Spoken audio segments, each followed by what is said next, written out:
ఎందుకంటే అక్కడ పైసలు ఇవ్వకపోతే పదవి ఉంటుందా? ఊస్టింగే.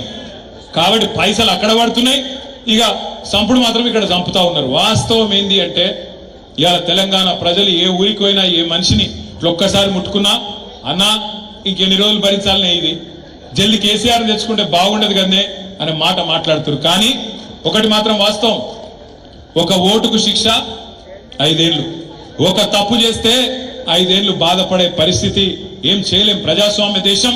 ఒక ఓటు 5 ఏళ్లకు మనకు శిక్ష వేస్తుంది. తప్పుడు పాలకులను ఎన్నుకుంటే, తప్పుడు వ్యక్తులను నమ్మితే, అరిచేతిలో వైకుంఠం చూసి మోసపోతే, 420 హామీలు వాటిని నమ్మి ఆగమైతే ఇలా ఈ పరిస్థితి వస్తుంది. మొన్న నాకు ఒక పెద్ద మనిషి కలిసిండు. నేను మనం ఓడిపోయిన కాడికెళ్ళి చాలా మంది పెద్దలతో మాట్లాడుతున్నాం. ఏం జరిగింది, ఎందుకు జరిగింది? ఎందుకంటే మంచిగా పనిచేసినాం, రైతులను బాగా చూసుకున్నాం, పిల్లలకు ఉద్యోగాలు ఇచ్చుకున్నాం, ఉద్యోగులకు బ్రహ్మాండంగా జీతాలు పెంచుకున్నాం, మహిళలను అరుచుకున్నాం, మంచిగా అన్ని కుల వృత్తులను కాపాడుకున్నాం. ఏం జరిగింది అన్న అని అడిగిన. అడిగితే అన్న ఒకటే చెప్పిండు, రామాయణం ఏంది అంటే ఒక పెద్ద మనిషి చెప్పిండట, కట్టే కొట్టే తెచ్చే. అట్లాగే నాకు కూడా ఈ పెద్ద మనిషి ఏం చెప్పిండంటే, అన్న చాలా కారణాలు ఉండొచ్చు కానీ 3 ముఖ్యమైన కారణాలు మూడు పదాలలో చెప్తా అన్నాడు. ఏంటిదే అన్న? ఆయన ఏమన్నాడు ఎరికేనా? అన్న మీ మీద ఒక ప్రయోగం చేసిండ్రే మీ పార్టీ మీద, అసూయ, ద్వేషం, ఆశ. అసూయ, ద్వేషం, ఆశ, ఈ 3 ప్రయోగం చేసిర్రు మీ మీద అన్నాడు. అంటే ఏంటిది అన్న? ఇప్పుడు సింపుల్గా ఏం చేసిర్రు వాళ్ళు? ఒకటే ఒక పని. ఈ ఒక రవిశంకర్ అన్నాడు, చూసినావు సోపదండి ఎమ్మెల్యే, చూసినావు ఆ రవిశంకర్ కొత్తిల్లు కట్టిండు, చూసినావా? బా ఈయననే ఇంత కట్టుకున్నాడంటే, ఈయననే ఇంత సంపాదించుకున్నాడంటే పైన ఎంత సంపాదించుకున్నాడో అని చెప్పి ఎక్కడికక్కడ ఎక్కించుడు. ఊళ్ళలో జెడ్పీటీసీ, ఒక ఎంపీటీసీ, ఒక సర్పంచ్, ఒక చిన్నగా ఒక కారో స్కూటరో కొనుక్కుంటే ఆయన మీద మొదలు పెట్టారు. చూసినావు ఈయననే ఎంత సంపాదిస్తే పైన ఎమ్మెల్యే ఎంత సంపాదిస్తుండో, పై కేసీఆర్ ఎంతనో, మంత్రులు ఎంత తింటుండ్రో అని చెవులు కొరుకుడు. ఇది అసూయ పుట్టించుడు. మరి మిగతా వాళ్ళు కట్టుకోలేదా? ఇండ్లంటే కట్టుకున్నారు అందరు. ఊళ్ళల్లో సంపద పెరగలేదా? కేసీఆర్ వచ్చినప్పుడు భూమి విలువ ఎంత? కేసీఆర్ దిగిపోయినాడు భూమి విలువ ఎంత? కేసీఆర్ వచ్చినాడు 5 లక్షల ఎకరం ఉన్న భూమి దిగిపోయినాడు ఎంత అయింది? 50 లక్షలు అయిందా? 10 రెట్లు పెరిగింది. కానీ అందరు ఇల్లు కట్టుకోవచ్చు, అందరు కార్లు కొనుక్కోవచ్చు, అందరు తెల్లంగా వేసుకోవచ్చు, కానీ రవిశంకర్ వేసుకుంటే తప్పు. మనోడి మీద మాత్రం అసూయ. ఒక గట్ల తయారు చేసిండ్రు అసూయ. ఇది నెంబర్ 1. రెండవది ద్వేషం. కేసీఆర్ దొర తెలంగాణ తెచ్చిండు, మర్చిపోయాను. సావు నోట్ల తలబెట్టిండు, అది మాట్లాడరు. అభివృద్ధి చేస్తున్నాడు, మాట్లాడరు. అద్భుతంగా సంక్షేమ కార్యక్రమాలు దేశంలో ఎక్కడ లేని చేస్తున్నాడు, చెప్పరు. సాగునీరు దశాబ్దాల కళ నెరవేర్చిండు, అది మాట్లాడరు. ఎర్రటి ఎండల్లో చెరువులు మత్తళ్ళు దుంకుతున్నాయి, దాని గురించి మాట్లాడరు. కానీ ఏమంటారు? కేసీఆర్ దొర.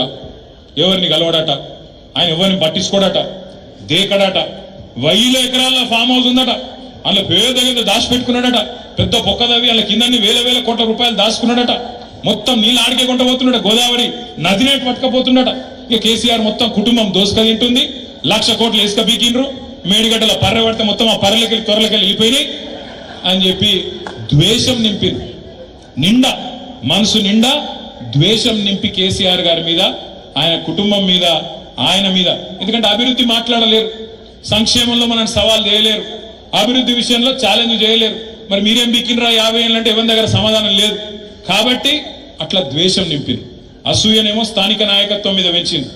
ద్వేషం కేసీఆర్ గారి మీద, కుటుంబం మీద నింపేటట్టు దొర దొర దొర దొర అని. దొర ఎవడు దొంగ ఎవడు? ఇప్పుడు ఇవాళ దొర వేండి దొంగ వచ్చి కూర్చున్నాడు. ఇవాళ నేనేమంటున్నా అంటే ఆఖరికి ఏం చేసిండ్రు? ఆశ పెట్టింది. కేసీఆర్ గారు మీకు 1,00,000 రూపాయలు ఇస్తుంది కదా పెళ్లికి, మీ బిడ్డ పెళ్లికి, నేను తులం బంగారం ఇస్తా. కేసీఆర్ ఇచ్చే 1,00,000 రూపాయలు చాలా లేటుగా వస్తున్నాయి, నువ్వు లగ్న పత్రిక పెట్టుకో, తెల్లారే తులం బంగారము 1,00,000 రూపాయలు నీకు పంపిస్తా. కేసీఆర్ 2 పంటలకు ఇస్తుండు కదా, నేను 3 పంటలకు ఇస్తా రైతు బంధు. కేసీఆర్ 10,000 ఇస్తుండు కదా, నేను 15,000 ఇస్తా. కేసీఆర్ 2,000 పెన్షన్ ఇస్తుండు కదా, నేను 4,000 ఇస్తా. కేసీఆర్ ఒక అవ్వకో తాతకో ఇస్తుండు, నేను ఇద్దరికి ఇస్తా, ఇంట్లో ఇద్దరికి ఇస్తా. ఇట్లా ఆశ పెట్టే వరకు పాపం పేదవాళ్ళని మనం ఏమైనా అనగలుగుతామా? అదే పేదవాళ్ళు, అదే ప్రజలు మనకు 2 సార్లు అధికారం ఇచ్చింది. 3వసారి ఇవాళ ఈ దుర్మార్గమైన కాంగ్రెస్ పార్టీ చేతిలో మోసపోయినరు. ప్రజల తప్పు లేదు, ప్రజల తప్పు ఎంత మాత్రం కాదు, మనమే చక్కగా చెప్పుకోలేదు. మనం చేసిన పని చెప్పుకోలే. వీళ్ళు లంగలు దొంగలు, వీళ్ళ చేతుల మోసపోతే మళ్ళా గోసపడతామని కేసీఆర్ గారు ఏ మాట అయితే చెప్పిండో దాన్ని కిందికి తీసుకుపోవడంలో మనం ఫెయిల్ అయినాం తప్ప మన నాయకుడు కేసీఆర్ గారు ఎక్కడ కూడా ఫెయిల్ కాలే. కేసీఆర్ అద్భుతంగా పనిచేసిండు కాబట్టే ఇలా భారతదేశంలో నంబర్ 1 ముఖ్యమంత్రి ఎవరు అని ఆర్టిఫిషియల్ ఇంటెలిజెన్స్ లో ఒకటి ఉంటుంది, గ్రాక్ అని. ఇవాళ కూడా వచ్చింది గ్రాక్ అని. ఆ గ్రాక్ ని అడిగి 75 సంవత్సరాలలో నంబర్ 1 ముఖ్యమంత్రి ఎవరంటే ఆ గ్రాక్ కూడా చెప్తున్నది కేసీఆర్ నంబర్ 1 ముఖ్యమంత్రి. అందుకే నేను అంటున్నా, ఇవాళ మళ్ళీ తిరిగి ఈ గులాబీ జెండా ఏదైతే తెలంగాణ ప్రజల గుండె ధైర్యంగా ఉన్నదో ఈ గులాబీ జెండా మళ్ళీ ఎగరాలనేది నాకు మంత్రి పదవి రావడానికో, వేదిక మీద కూర్చున్న కొంతమంది ఎమ్మెల్యేలు అయితే అనుకో, ముంగట్టున్న మా ఆడబిడ్డలు కొంతమంది లీడర్లు అయితే అనుకో కాదు. ఇవాళ గులాబీ జెండా తిరిగి ఎగరాలి అనేది ఒకే ఒక్క కారణంతో, కేవలం ఈ తెలంగాణ, ఏ తెలంగాణనైతే కేసీఆర్ సాగు నోట్లో తలబెట్టి 1000-1200 మంది పిల్లలు తమ ప్రాణాలు ఇచ్చి తెచ్చిండ్రో దుర్మార్గుల చేతుల్లో ఇవాళ ఆగమాగమైతుంటే తిరిగి ఈ తెలంగాణను కాపాడాలంటే ఒకే ఒక్క నాయకుడు వల్ల సాధ్యం. ఎవరా నాయకుడు? అందుకు కావాలి తప్ప 10 ఏళ్ళు కేసీఆర్ గారు ముఖ్యమంత్రిగా చేసిరు. ఆయనకేం పదవుల మీద మోజు లేదు, ఆయన కొత్తగా వచ్చే పదవి ఏం లేదు. ఆయన నేరు గాని ఇవాళ ఈ వేదిక మీద కూర్చున్న మనందరం గాని తెలంగాణ ప్రజలు గాని కోరుకుంటున్నది ఇవాళ టిఆర్ఎస్ బిఆర్ఎస్ తిరిగి గెలిచి రావడం అనేది చారిత్రక అవసరం. ఆనాడు 24 ఏళ్ల కింద టిఆర్ఎస్ ఎట్లయితే ఒక చారిత్రక సందర్భంలో పుట్టిందో ఇవాళ తిరిగి టిఆర్ఎస్ గెలవడం కూడా మన కోసం కాదు, ఖచ్చితంగా తెలంగాణ ప్రజల కోసం మనం గెలవాలి, నిలవాలి. కాంగ్రెస్ ను బీజేపీని ఎండగట్టాలి, ఊరూరా కలిసి కొట్లాడాలి. మనోళ్ళు కూడా అప్పుడప్పుడు చెప్తా ఉన్నారు, అన్న కొన్ని చిన్న పొరపాట్లు అయినాయి, కొన్ని చిన్న తప్పులు అయినాయి. అవును, అందరం మనుషులమే, కొన్ని తప్పులు అయినాయి, కరెక్టే. పార్టీ నిర్మాణం మనం పట్టించుకోలే, వాస్తవం. పార్టీలో చాలా మందికి పదవులు ఇచ్చేది ఉండే, ఇయ్యలే, వాస్తవం. ఇవన్నీ కూడా సరిదిద్దుకుందాం. ఖచ్చితంగా నేను మీకు మాటిస్తున్నా, ఏప్రిల్ 27 మీటింగ్ తర్వాత కొత్తగా మెంబర్షిప్ కార్యక్రమం ప్రారంభించుకుందాం. మెంబర్షిప్ కార్యక్రమాన్ని ప్రారంభించుకొని కొత్త కమిటీలు, ఈ కొత్త కమిటీలల్లా మొఖాలు చూసేది లేదు. ఇక రసమై బాలకృష్ణ మనిషి, ఆయన కల్వకుంట్ల సంజయ్ మనిషి, గవేం లేవు. పార్టీ మనుషులు కావాలి, పార్టీని కాపాడేటోళ్ళు కావాలి, పార్టీకి నమ్మకస్తులు కావాలి తప్ప వ్యక్తి పూజ చేసేటోళ్ళు వద్దు. కొంతమంది ఎమ్మెల్యే గారు చుట్టూ తిరుగుతూ ఉంటారు, ప్రజల చుట్టూ తిరిగారు. ఒక అసంటోళ్ళు వద్దు. ప్రజలలో ఉండేటోళ్ళు అంటే అసంటోళ్ళు కూడా ఉండాలి. ఆయన పురాగ ఎమ్మెల్యేని ఒక్కని చేసి విడిచిపెట్టకూరి. అసంటోళ్ళు కూడా ఉండాలి, ఇసంటోళ్ళు కూడా ఉండాలి. కానీ ప్రజలలో ఉండేటోళ్ళు, ప్రజల కష్టంలో సుఖంలో ఉండేటోళ్ళు, వాళ్ళు నరుచుకునేటోళ్ళు, ప్రజలకు మన పార్టీ తరఫున గట్టిగా వాదన అనిపించేటోళ్ళు, వాళ్లకు పెద్దపీట వేద్దాం. కమిటీల నిర్మాణంలో కూడా పెద్దల అనుభవం అంతా కూడా తీసుకుందాం. ఎల్ రమణ గారు ఎప్పుడు చెప్తుంటారు నాకు, అన్న మనం ఒక సుశిక్షితులైన కార్యకర్తల బృందాన్ని తయారు చేసుకోవాలి, ఇంకా 3 ఏళ్ళు టైం ఉంది. ఈ 3 ఏళ్లలో ట్రైనింగ్ క్యాంపులు పెట్టాలి. ఎక్కడికక్కడ మనోళ్లను ఎట్లా బీజేపీని కాంగ్రెస్ చీల్చి చెండాడాలి. నరేంద్ర మోడీ ఎట్లయితే తల్లిని చంపినరు, బిడ్డను బతికిచ్చిండ్రు అని చెప్పి విషపు మాటలు మాట్లాడిండో అవన్నీ చెప్పాలి. బీజేపీ మోసాన్ని కూడా ఎండగట్టాలి, కాంగ్రెస్ మోసాన్ని కూడా బయట పెట్టాలి అన్న రమణన్ ఎప్పుడు చెప్తా ఉంటాడు. ఒక్కొక్క వర్గానికి ఎట్లెట్లా అన్యాయం జరిగింది. చేనేతలు కావచ్చు, గీత కార్మికులు కావచ్చు, ఇవాళ రాష్ట్రంలో మత్స్యకారులు, ముదిరాజులు కావచ్చు, గంగపుత్రులు కావచ్చు, గొర్రెలు ఇస్తారని చెప్పి ఎదురు చూస్తున్న యాదవులు, కురుమ సోదరులు కావచ్చు, ఒక్కొక్కరికి ఎట్లా అన్యాయం జరిగిందో లెక్కలతో సహా చెప్పే సత్తా మన కార్యకర్తలు సంతరించుకోవాలి, మన నాయకులు సంతరించుకోవాలి.